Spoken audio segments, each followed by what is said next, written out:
ہر انسان سے گناہ سرزد ہوتے ہیں، اور یہ گناہ جو ہیں یہ دو طرح کے ہیں۔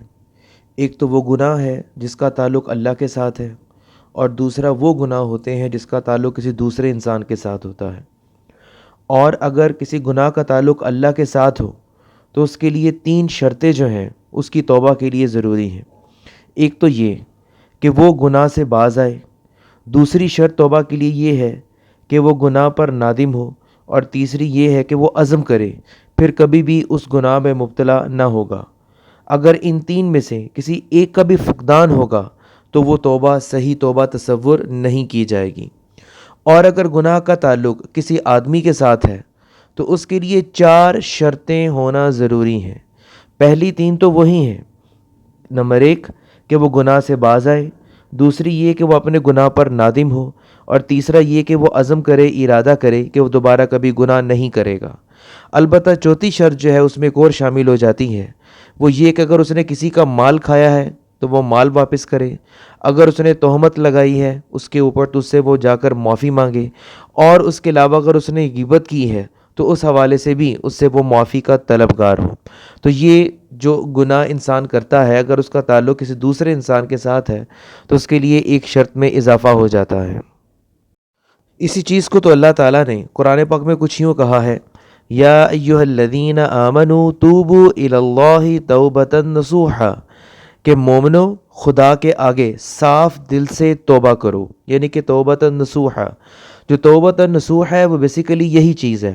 ایسا تو نہیں ہونا چاہیے کہ اگر انسان گناہ کرتا ہے لیکن دل میں اگر وہ توبہ بھی کرتا ہے تو دل میں کسی قسم کا ملال پیدا نہ ہو، اور اگر پیدا ہو تو تھوڑی دیر کے لیے پیدا ہو، پھر دوبارہ وہ گناہوں میں اسی گناہ میں وہ انڈلج ہو جائے، اسی گناہ میں وہ انوالو ہو جائے، اور وہ گناہ کو پھر اپنا ایک شعار اور ایک معمول بنا رہے۔ ادھر سے مغفرت اللہ تعالیٰ سے توبہ کرتا رہے، اور دوسری طرف وہ اس گناہوں کو اسی طرح کرتا رہے جس طرح وہ توبہ کرنے سے پہلے ان گناہوں کو سرزد کرتا تھا۔ تو ایسی توبہ جو ہے وہ اللہ تعالیٰ کو کسی بھی صورت قبول نہیں ہے۔ اللہ تعالیٰ کہتا ہے اغفروا ربکم ثم توبوا الیہ، اپنے پروردگار سے بخشش مانگو اور اس کے آگے توبہ کرو۔ توبہ جو ہے یہ ایک بہت بڑا ہتھیار ہے مومن کے لیے۔ اللہ تعالیٰ ہی نے یہ توبہ جو ہے وہ انسان کو سکھائی ہے۔ حضرت انس بن مالک رضی اللہ تعالیٰ عنہ رسول اللہ صلی اللہ علیہ وسلم کے خادم نقل کرتے ہیں کہ رسول اللہ نے فرمایا، اللہ تعالیٰ اپنے بندے کی توبہ پر اس انسان سے بھی زیادہ خوشی کا اظہار کرتا ہے جس نے جنگل میں اپنا اونٹ گم کر دیا ہو پھر اس کو بعد میں پا لیا ہو۔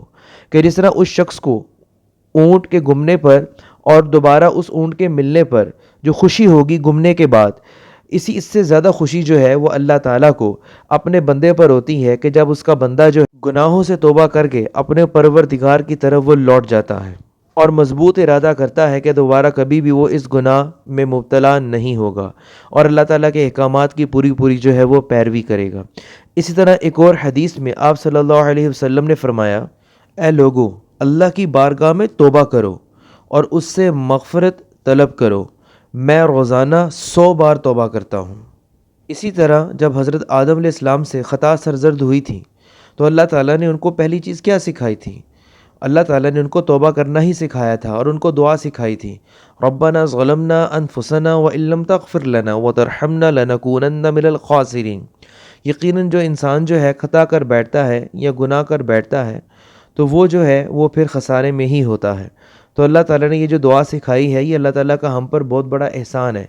یقیناً اللہ تعالیٰ ہی نے انسان کو تخلیق کیا ہے، اور اللہ تعالیٰ کو پتہ ہے کہ انسان کس طریقے سے اپنے اندر کمزوریاں رکھتا ہے، لیکن اس کے ساتھ ساتھ اللہ تعالیٰ نے اس کو ایک توبہ کی شکل میں ایک مضبوط ہتھیار بھی دیا ہے۔